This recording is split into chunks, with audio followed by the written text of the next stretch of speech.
നമ്മൾ ഇന്ന് vegetable പെയിന്റിങ്ങിന്റെ class ആണ് കണ്ടക്ട് ചെയ്യാൻ പോകുന്നത്.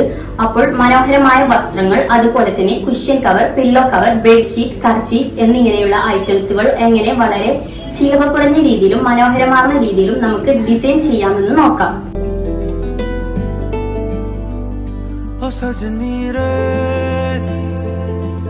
कैसे कटे दिन रात, कैसे हो तुझसे बात, तेरी याद सतावे रे ओ सजनी रे।